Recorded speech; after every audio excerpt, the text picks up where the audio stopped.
Good morning students. आपकी class अब दोबारा से स्टार्ट हो गई हैं। तो पिछले वाले वीडियो में हम 3 परिभाषाएं पढ़े थे, जिसमें आपका रेखीय घनत्व था, दूसरी हेडिंग थी आपकी पृष्ठ घनत्व की, और थर्ड हेडिंग थी आयतन घनत्व की। अब हम नेक्स्ट हेडिंग पढ़ेंगे वैद्युत क्षेत्र। अगली हेडिंग क्या है आपकी? वैद्युत क्षेत्र। अब हम वैद्युत क्षेत्र के बारे में आगे बढ़ेंगे। वैद्युत क्षेत्र में आप लोग जानते हैं क्षेत्र मीन्स होता है एरिया, और एरिया में आप विद्युत समझ रहे हैं। तो विद्युत में हम आपको पहले ही दिन बता चुके हैं कि आवेश के कारण हम विद्युत क्षेत्र का अनुभव ही करते हैं, वो आवेश के कारण ही विद्युत क्षेत्र उत्पन्न होता है। यदि हम किसी आवेश को एक बिंदु के रूप में लेते हैं, ये क्या हो गया? कोई आवेश, किसी आवेश के, अब ये क्या हो गया? उसके चारों ओर का क्षेत्र। किसी आवेश के चारों ओर का वह क्षेत्र, किसी आवेश के चारों ओर का वह क्षेत्र जिसके कारण कोई अन्य आवेश हमने यहां क्या ले लिया आपका +Q1, कोई अन्य आवेश आकर्षण अथवा प्रतिकर्षण बल का अनुभव करता है, तो ऐसे पूरे क्षेत्र को हम उस आवेश का वैद्युत क्षेत्र कहते हैं। दोबारा से समझिए, किसी आवेश के चारों ओर का वह क्षेत्र जिसके कारण कोई अन्य आवेश उसके चारों ओर आकर्षण अथवा प्रतिकर्षण बल का अनुभव करता है या विद्युत क्षेत्र का अनुभव करता है, तो ऐसे क्षेत्र को हम विद्युत क्षेत्र कहते हैं। अब इसकी परिभाषा देखिए आप, अभी तो आपने समझा था इसकी परिभाषा। किसी आवेश के चारों ओर का, तो देखो, किसी विद्युत आवेश अथवा आवेश समुदाय का मतलब है आपके एक से अधिक आवेश हो सकते हैं। किसी विद्युत आवेश अथवा आवेश समुदाय के चारों ओर का वह क्षेत्र जिसमें कोई तो हमने एक +Q1 आवेश लिया, कोई अन्य आवेश आकर्षण अथवा प्रतिकर्षण बल का अनुभव करता है, तो वैद्युत क्षेत्र अथवा वैद्युत बल क्षेत्र कहलाता है। अब यदि इस पर प्लस आवेश होगा तो दोनों में कौन सा बल लगेगा? प्रतिकर्षण का। यदि ये माइनस कर दिया जाए और ये क्या कर दिया जाए आपका प्लस का, तो इन पे कौन सा बल लगेगा? आकर्षण का। तो इस तरह किसी अन्य आवेश पर या तो वो आकर्षण बल का अनुभव करेगा या प्रतिकर्षण बल का अनुभव करता है, तो ऐसे किसी आवेश के चारों ओर के क्षेत्र को हम वैद्युत क्षेत्र अथवा वैद्युत बल क्षेत्र कहते हैं। हेडिंग हमें क्या पढ़ना है? वैद्युत बल रेखा।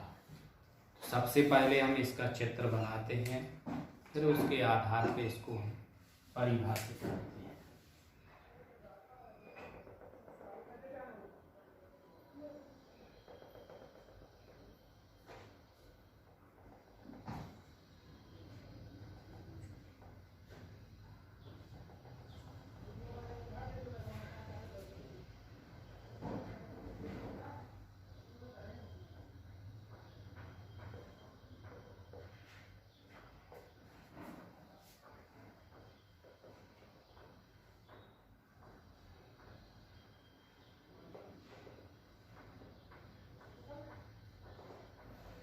ये इसका चित्र है। वैद्युत बल रेखाओं को हमने ये दिखाया है।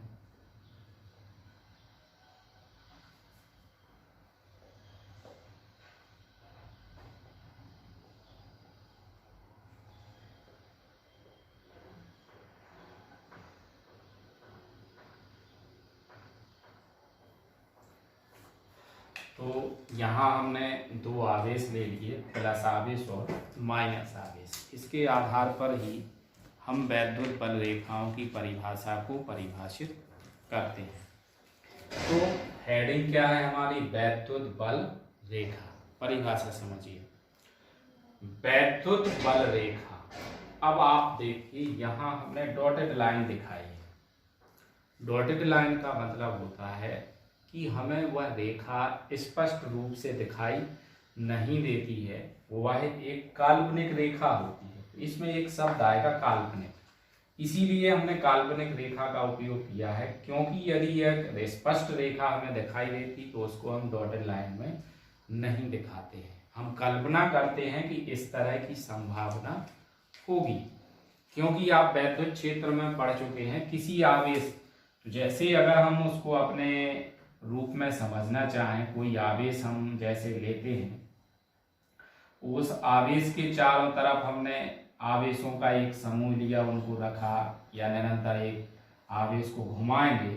अब जब वो आवेश घूमेगा तो उसको हम एक इस पर हमें दिखाई तो दे नहीं रहा है, तो हम क्या करते हैं? एक डॉटेड रेखा खींचते जाते हैं और ये देखते हैं कि यहाँ यहाँ यहाँ सब चारों तरफ वो बल का क्या कर रहा? आकर्षण बल का या प्रतिकर्षण बल का अनुभव कर रहा है। तो ये हमारी एक कल्पना हो जाती है कि इस आवेश के चारों ओर का इतना ही क्षेत्र है। तो इसीलिए हम इसको क्या मानते हैं? काल्पनिक रेखा मानेंगे इसको। जब यदि हमारे पास एक स्पष्ट रेखा होती तो हम सीधी रेखा खींचते, क्योंकि वो हमें स्पष्ट दिखाई देती, लेकिन दिखाई नहीं देती है। हम अपने उसको अनुभव के आधार पे बना देते हैं कि यहाँ यहाँ पर हमें आवेश का अनुभव हो रहा है, आवेश के आकर्षण और प्रतिकर्षण बल का अनुभव हो रहा है, जिसके कारण यहाँ पे विद्युत क्षेत्र होगा। परिभाषा, वैद्युत बल रेखा।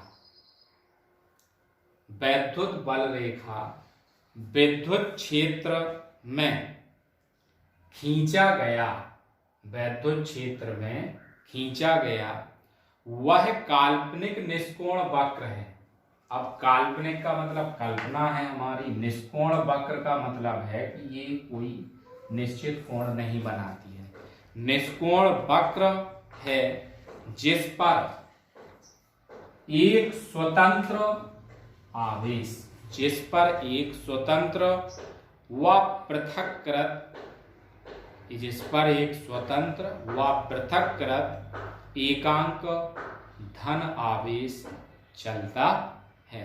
परिभाषा दोबारा से सुनिए, वैद्युत बल रेखा वैद्युत क्षेत्र में खींचा गया वह काल्पनिक निष्कोण वक्र है जिस पर एक स्वतंत्र व पृथक्कृत एकांक धन आवेश चलता है। अब आप लोगों के सामने ये परिभाषा लिखी हुई है, तो आप लोग इसको लिख सकते हैं। वैद्युत बल रेखा वैद्युत क्षेत्र में खींचा गया वह काल्पनिक निष्कोण वक्र है जिस पर एक स्वतंत्र व पृथक्कृत एकांक धनावेश चलता है। एक और आप बात ध्यान रखना, वैद्युत बल रेखा के किसी भी बिंदु पर, वैद्युत बल रेखा के किसी भी बिंदु पर, चाहे आप यहाँ लें चाहे यहाँ लें, यहाँ वैद्युत बल रेखा के किसी भी बिंदु पर खींची गई स्पर्श रेखा, जैसे यहाँ से हमने एक बिंदु प्लस आवेश वाला बिंदु लिया, तो इस पर खींची गई स्पर्श रेखा उस बिंदु पर स्थित धन आवेश, उस बिंदु पर स्थित धन आवेश पर लगने वाले बल की दिशा को व्यक्त करती है। आपको ये ध्यान रखना है, वैद्युत बल रेखा किसी बिंदु पर खींची गई स्पर्श रेखा उस बिंदु पर लगने वाले उस बिंदु पर धनावेश के कारण लगने वाले बल की हमेशा दिशा को व्यक्त करती है। अब इस पॉइंट को हम लिख नहीं रहे हैं, आपको ओरल बता रहे हैं, तो आप लोग बार बार सुनकर के इसको कंप्लीट कर सकते हैं, समझ सकते हैं। यदि दोनों धन आवेश यदि दोनों, जैसे हमने Q1 लिया आवेश और Q2 लिया, यदि दोनों धन आवेश आपस में बराबर हो तो उदासीन बिंदु मध्य में नहीं होगा। अर्थात यदि ये दोनों धनावेश आपस में बराबर हैं तो उदासीन बिंदु इनके मध्य में नहीं होता है। यदि आवेशों की मात्राएं हम क्या मान लें, Q1 और Q2 मानते हैं, यदि आवेशों की मात्राएं हम Q1 Q2 मानते हैं तथा उनके उदासीन बिंदु R1 R2 दूरी पर हों तो हम सूत्र बन जाता है हमारा Q1/R1 बराबर Q2/R2। अर्थात किसी आवेश की दूरी उसके अनुपात और दूसरे आवेश की दूरी उसके अनुपात के बराबर होती है। अब हम नेक्स्ट हेडिंग पढ़ेंगे वैद्युत बल रेखाओं के गुण। जैसे कि अभी आप लोगों ने परिभाषा में जो चित्र बनाया था इस तरह प्लस और माइनस,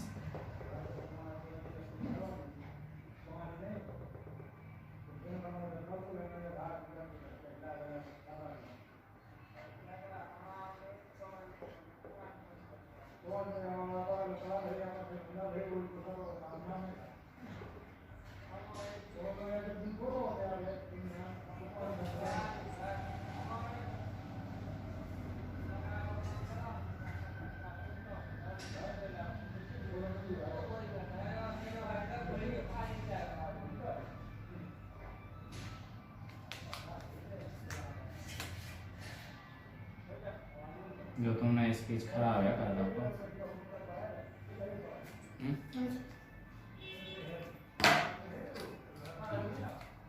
अब हमें वैद्युत बल रेखाओं के गुण पढ़ना है, तो इस चित्र के अनुसार हम गुणों को पढ़ते हैं। जैसे हमारा आप चित्र देख रहे हैं तो पहला गुण होगा कि ये रेखाएं हमेशा किससे चल रही हैं, धन आवेश से। पहला पॉइंट हमारा यही हो जाता है कि ये वैद्युत बल रेखाएं धन आवेश से चलकर ऋण आवेश पर प्रवेश करती हैं। ठीक है, दूसरा पॉइंट हमारा क्या हो जाएगा, पॉइंट नंबर 2, बल रेखा के किसी भी बिंदु पर, बल रेखा के किसी भी बिंदु पर खींची गई स्पर्श रेखा, उस बल रेखा के किसी भी बिंदु पर खींची गई स्पर्श रेखा उस बिंदु पर धन आवेश पर लगने वाले बल की दिशा को व्यक्त करती है। दोबारा से सुनिए, बल रेखा के किसी भी बिंदु पर खींची गई स्पर्श रेखा उस बिंदु पर धन आवेश पर, उस बिंदु पर धन आवेश पर लगने वाले बल की दिशा को व्यक्त करती है। और इसके साथ नेक्स्ट आपका थर्ड पॉइंट आएगा, इनको लिख नहीं रहे हैं, आप लोग सुनकर के ही इसको लिख सकते हैं। कोई भी दो बल रेखाएं कभी भी एक दूसरे को नहीं काटती। यदि ये बल रेखाएं एक दूसरे को आपस में काटती तो वहां पर एक नई वैद्युत बल रेखा की दिशा प्राप्त होगी,